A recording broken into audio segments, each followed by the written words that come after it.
大家好，我是大伟。现在脾胃不好的人有很多啊，咱们脾胃不好的人啊，其实都有一些问题啊。那么总结归纳一下，就是首先会感觉到没有劲，整个人啊发虚。毕竟脾胃是后勤嘛，后天之本嘛。你吃的东西啊，能量都靠脾胃进入到我们的身体当中。如果说脾胃不好，你的能量转化率啊就会大大出问题。然后脾胃不好还会出现什么呢？整个人啊，他的气和血啊是明显不足的，因为它是气血生化之源。那么再往后说深一点呢，脾胃不好，它的舌头，包括它往下走的这个口子也会不一样。舌头上面是白啊，这个舌苔发白，两侧啊有齿痕，中间有裂纹。为什么呢？因为脾多则湿多，痰多。那么如果脾胃不好了，湿多痰多了，又会导致我们往下走啊黏啊不成形，上完厕所以后啊总是粘在马桶上面，这些都是常见的一些问题。总而言之，只要脾胃不好，你会发现各种的麻烦啊是接二连三来敲你的门。我知道大家听完了这里以后啊是非常的有共鸣，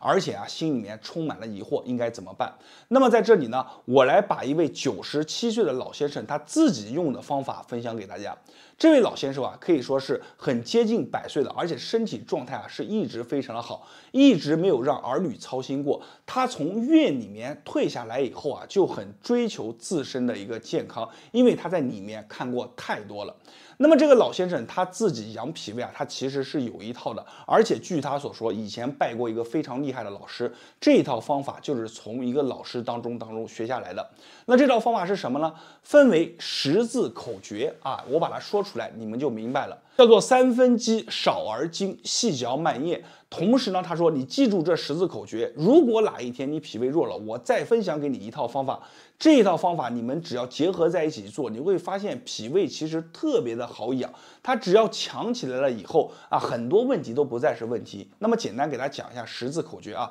，3分饥，顾名思义，你这里是一个大袋子。那么很多朋友啊，在这里啊酸啊，每天晚上睡醒了以后这里酸，为什么？你大袋子太大了。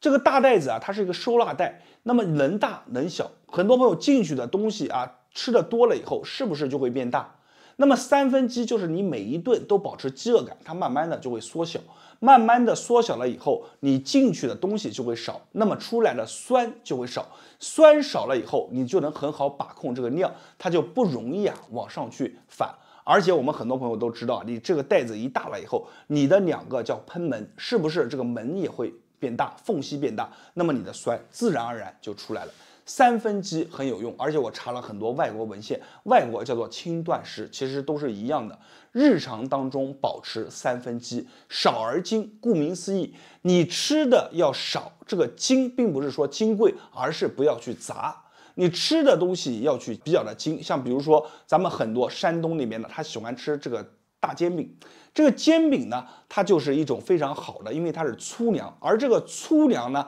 我们吃进去以后，它就不会让你的糖上下去浮动，这就是一个妙处啊。我们吃的这个米饭也一样，我们要慢慢的去吃，少而精。菜也是一样，少而精，千万不要顿顿的偏食，大鱼大肉，这样不好啊。然后最后一个很重点的点睛之笔，细嚼慢咽。无论是什么菜，再好的美味佳肴，你如果是狼吞虎咽到这里啊，它的整个压力就会变得很大，因为它有很多的酸要出来，而且东西多了以后，酸多了，日积月累，你的这个膜还受得了吗？这个膜可以说是阻挡这个酸的墙，一旦它开始破损了以后，你后面想补上，那就需要啊，不是靠你这么揉就行的，那就需要一些力量。所以呢，当你脾胃弱了以后啊，你吃进去的东西一定要细嚼慢咽，每天把这个饭菜啊18下到36下自己数，数完36下以后，这个菜被你咬得非常的精碎以后，混杂着大量的这个唾液进去，唾液是好东西啊，进去了以后，上面的压力啊把它分碎了，下面的压力就会减小很多，同时你的袋子也小了，那么日积月累下来，你的脾胃慢慢的就会强了。但是你记住啊，有很多朋友啊不适合这个，为什么？因为4个字，虚不受补。你很多朋友在这个位置已经有问题了，他就光靠这个方法就不够了，怎么办？这个老先生也说了，非常简单，准备3样物品，人人家里面都有啊。艾绒1小撮，花椒6到7粒，加上桂圆肉1颗，先把它去温实了，把它强起来，然后再把这10字口诀给用上。就这么一前一后搭配好，49天，你会发现脾宝宝、胃宝宝是很好养的，并不像你想的一样那么娇贵啊。那么我们把这3样准备好了，放在研磨罐当中，把它捣碎了，加入适当的蜂蜜，就把它搓成小丸子。这一颗颗的小丸子啊，每天晚上睡觉之前贴在我们的肚脐当中，把它封盖好。睡醒了以后把它撕掉就行了，非常的简单。小丸子当中，你看艾绒至阳之草，对这里好吧？然后我们的这个花椒窜走能力强，在里面它能起到调和的作用，还有我们的桂圆肉，这个养胃养脾也是非常有名的3元大酱在这里面，把它封盖好，它的气味包括它里面的一些成分都会被我们里面的小触手抓走，因为肚脐在这里啊，在我们小的时候一个带子连在这里，里面的能量都是靠肚脐这里给的，所以肚脐这里啊，它天生会带着这个能力。我们就放在肚脐当中，你把这2个方法坚持用一段时间，你会发现脾胃好了，不像你想象中的那么难。大家好，我是大伟，你是不是肚子上面经常发胀？吃进去一些东西以后啊，就感觉肚子里面胀胀的，里面有一团气就盘在这，上不去也下不来。或者肚子里面啊，经常一抽一抽的，吃一些生冷的不忌的一些东西啊，只要稍微有一些不忌嘴，这个地方就开始抽了、落疼了，然后你就开始浑身上下开始冒冷汗。有的朋友啊是看见食物啊没有食欲，或者是吃进去的东西出来了以后啊就烂糊糊的一团，这个非常的粘在马桶上不成形。其实我告诉大家，这些都是脾胃上面的问题。脾胃上面的问题，从表层上面看就是一种。就是在这里经常给你落疼，我们常说的反啊、酸啊、胀啊这些常见的，但是你只要往深层看，你会发现，当你了解以后，后面会惊出一身冷汗。为什么？因为脾胃它是一个大本营。古人把它称之为后天之本，气血生化之源。可以说，越到老，脾胃啊它就越重要。你所有吃进去的东西能不能转化为能量，都是看它的状态，看它的心情。如果说你的脾胃弱了，吃进去的东西没有办法转化为能量，而是转一圈就出来了，久而久之，你会发现你的整个状态会越来越弱，动不动就有一些小麻烦来找你，隔三差五的往这个大房子、十字架的大房子里面去跑，或者你的身体上面就开始弱，浑身没有劲，使不出来力气，这些都是脾胃上面的问题。所以从深层上面来看，你会发现年龄越大的人，他会越注重咱们的脾胃。那么脾胃上面想要把它养好，绝不是简简单单的，我们要做好一些事。比如说，从吃饭的时候开始，我们要做到少而精。有多少朋友每天是大鱼大肉啊，大快朵颐，就这么去吃啊，恨不得就是2下一咬就把它放在我们的肚子里面了。你记住，整个我们吃进去的东西啊，它是有流程的。牙齿上面先把它咬碎36下。如果说你牙齿上面没有把它咬得足够细碎，那么进去了以后，所有的压力都会给到这儿。为什么有的人90多岁了，他的脾胃状态依然很好，吃东西依然很香，就是因为他日常能够照顾脾胃的心情。牙齿把它咬完了以后，你会分泌这个唾液把它包裹在一起，这些饭再进去的时候，你这个时候你的脾胃当中就不需要再分泌很多的一些酸了，然后呢，慢慢的再进入到下面，这个时候整个过程当中会非常的顺利。所以我们在吃饭的时候记住一个口诀，叫做3分饥啊，每天不要吃的太饱，保持3分饥，同时呢少而精啊，要少又要精啊，然后最后就是细嚼慢咽，这个很重要。吃完了以后，我们讲了还有一个地方能够帮助到你是哪里？就是我手指的这个位置啊，你看这一条线，我们把大拇指压上去以后，很多朋友你去摁一摁啊，你左手也行，右手也行。就这么去摁一摁这个地方，很多朋友1根筋、2根筋在这里扯着啊，感觉咯噔咯噔的，这是什么？这些都是你长年累月脾胃当中积累的不好的东西，都在这儿显示着。我们把这2条筋给它揉开，饭后20分钟到30分钟把它揉一揉，转开了以后，你会发现你的脾胃肚子当中咕噜咕噜响，这是什么？这是解开你脾胃当中的困境。这个就是干货。饭后揉上3分钟，不要再揉肚子了，就揉这儿。手是身体的缩影，你揉一揉就知道。最后一个我要送给大家的是一个非常重要的一件事，是什么？咱们已经有很多朋友说，老师我已经弱了，我即便是现在细嚼慢咽，它弱了怎么办？脾胃一旦弱了以后，你会发现细嚼慢咽好像就没有那么大用了，揉一揉也只能解开一时的这个枷锁，但是它一直还是在弱。你需要家里面准备3样物品啊，你记住啊，这是南怀瑾老师的一个方法，已经帮助了很多人。准备艾绒1小撮，花椒6到7粒，再加上桂圆肉1颗，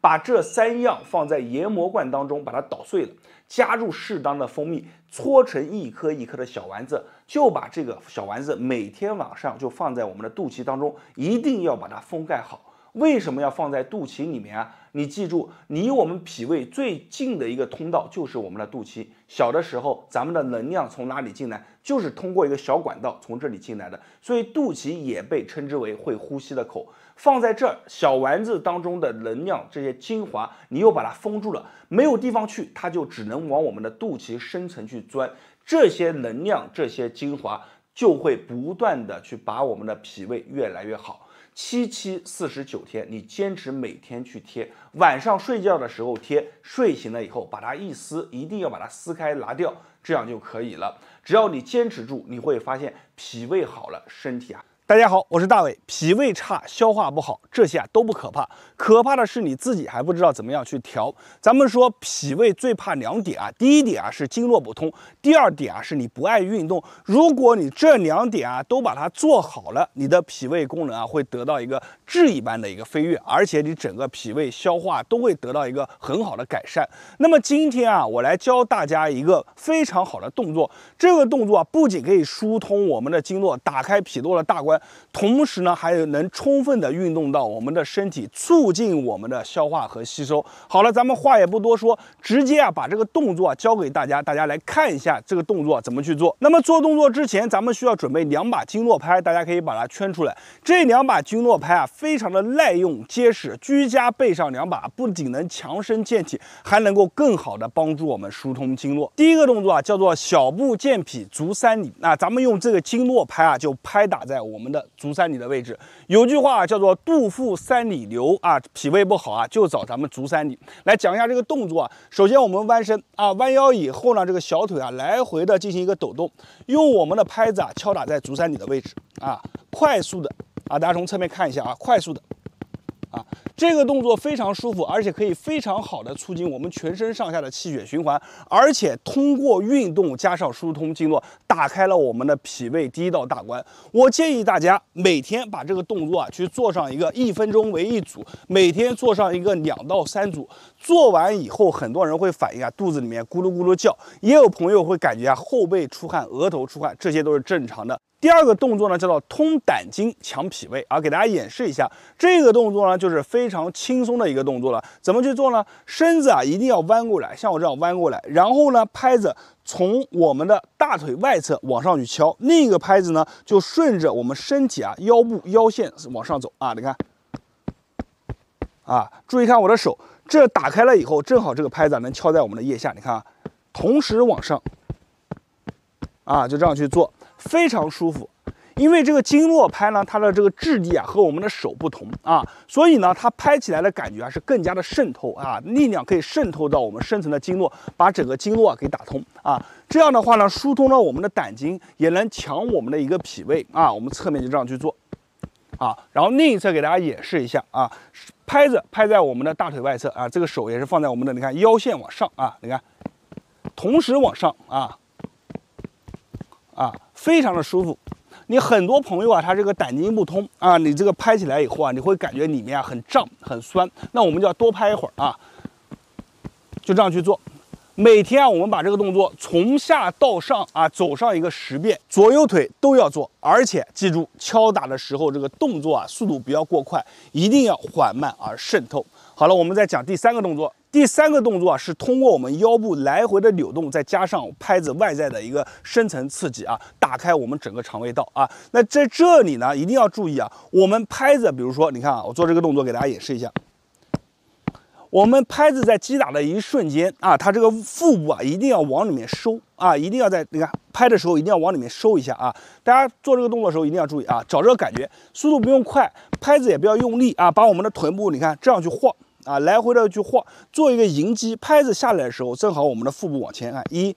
2、3、4、5、6、7、8啊。在拍的时候一定要切记啊，这个拍下来的一瞬间，腹部要往内收。 看收啊，是很有规律的啊，很有节奏的。拍的时候也不要很用力，轻轻的啊击打在我们的腹部。在这样来回动的时候，再加上我们腹部的用力，就是给我们整个肠胃道啊给它打开，做了一个深层的一个刺激。这个动作是非常好的一个动作啊，就是直截了当的啊去提升我们整个脾胃啊。我们就这样去做，每天你把这个动作去数到100下啊就可以了。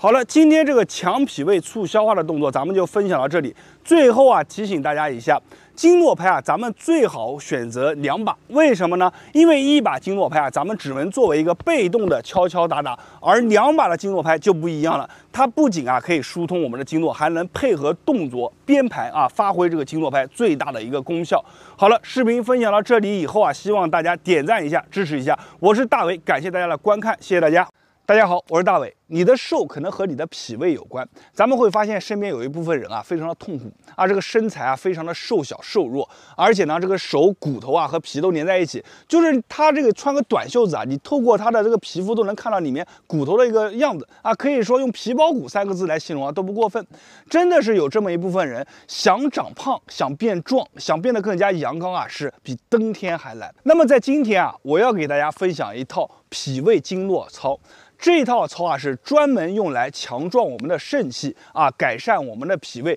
增加我们的吸收功能。最主要的是，它通过锻炼能够强壮我们的筋骨，让身体啊变得更加的强壮，经络变得更加的通。你会发现，做了这个脾胃经络操以后啊，吃东西变得更香了，人会越来越有劲。好了，咱们话也不多说，直接教大家这个脾胃经络操怎么去做。那么咱们做动作之前呢，需要准备2把经络拍，大家可以把它圈出来。这2把经络拍啊非常结实耐用，在家里面。 无论是强身健体还是疏通经络，都是非常的好。第一个动作啊，叫做运膏肓通督脉，给大家演示一下啊。我们的拍子抡起，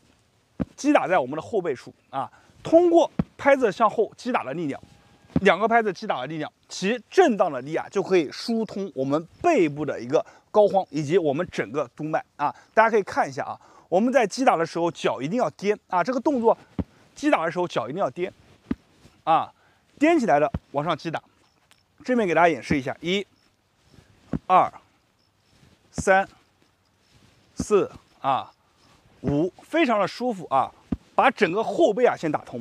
后背啊是我们很多瘦弱的人啊第一道关。你会发现啊，瘦弱的人他这个背啊都容易驼，为什么呢？他这一驼啊，我们后面的后面的督脉啊、膀胱经啊，身体里面的这个大脉就堵住了。那如果说这些经络一堵， 哎，那么你整个人的运化就会受到影响啊，所以呢，我们要把这个动作先做起来，每天啊去做上一个30下到50下啊，就这样去拍打，非常的简单，拍打在后背啊，手只要上去自然落下来的点就可以了。好，我们这样去做啊，不同的角度啊都给大家看一下。 做完以后啊，一般50下左右啊，后背身上就会出汗。很多人做完以后啊，会感觉身上啊有一种力量啊，就感觉身上非常的舒服，很通透的感觉，感觉身上练完以后都有劲的啊。这就是这个动作的魅力。好了，这是第一个动作，我们每天做上50下为一组，每天做上一个2到3组。第二个动作啊，提肾气、长精力，给大家来演示一下啊。1、2、3，大家注意看侧面啊，4、5。 6、7、8啊，看起来非常的简单，其实这个动作啊练起来非常的累，而且非常的舒服。这2个词啊一点都不重复，它是又累又舒服的感觉啊。因为这个累是什么呢？这个动作要求很苛刻啊，手要举过头顶，同时呢，我们踮脚啊，看要注意脚尖踮，脚尖下落的时候给手一个信号，手下落，击打在我们的腹股沟，其力量被腹股沟吸收一部分，然后再到我们的后背。 再打回来啊，它这个力量要很有劲的力量才能做出这样的动作，否则的话你随便一下落，这拍子啊，你看拍子啊就打不到后面了啊，拍子直接被我们腹股沟挡住了。所以这个力量是什么呢？看1、2、3、4，啊，像敲大鼓一样啊。我们都知道敲鼓也很累，对不对？我们就这样，它可以很好的帮助我们提升我们的肾气啊，疏通我们身体上面的经络啊，非常好的一个动作。每天啊，你就去练习个20下为一组，一天做上一个2组，做完以后啊，身上是又累又舒服啊，非常的酸爽。第3个动作呢，也是一个非常经典的动作啊，叫做小步健脾足三里啊。我们身体往下弯，然后呢，小碎步，看我的脚小碎步，配合这个拍子啊，拍子这样拍啊。拍打的位置啊是哪里呢？就是我们的足三里，看，我的膝盖下方啊，膝盖下方这一块啊，我们就拍这里，配合小碎步啊，侧面看一下，这样拍，它是一个很好的锻炼动作，不仅啊能提高我们的心肺功能，同时啊锻炼我们腿部的力量，再加上啊这个快速的一个频率啊，再加上我们拍子的击打啊，疏通我们的一个足三里，给它做一个足够的一个脉冲，把我们足三里啊这里给疏通。啊，肚腹三里流啊，像脾胃不好啊，就找足三里，经常拍一拍足三里，就能够让我们的脾胃啊得到一个很好的加强。所以你看，给大家分享的这3个动作，第一个动作疏通我们的督脉，疏通我们的膀胱经；第2个动作强壮我们的肾气啊，打通我们8虚之一的腹股沟；第3个就是疏通啊我们的一个足三里。它3个动作连成一个环啊，才能让这个动作变得更好。那么我们这个小步健脾足三里，我们每天做多少次呢？我们每天啊就做上一个60下为一组，啊自己数60下为一组，做上一个2到3组就可以了。这套调脾胃的动作，大家一定要把它收藏下来，以后啊就跟着练。最后啊再讲一下，咱们这个经络拍啊，如果你是选择一把啊，那一把的话，作为被动的敲敲打打是可以的，但是它没有办法编排动作，它就丧失了这个经络拍最大的一个功效。所以呢，我们最好是选择2把经络拍。2把经络拍啊，可以编排出很多的动作，同时呢，在编排动作的时候啊，通过运动加上疏通经络，让我们的身体啊变得更好。这个就是经络疏通法的一个精髓所在。好了，咱们今天的视频啊分享到这里了，我是大伟，感谢大家的观看和支持，谢谢大家。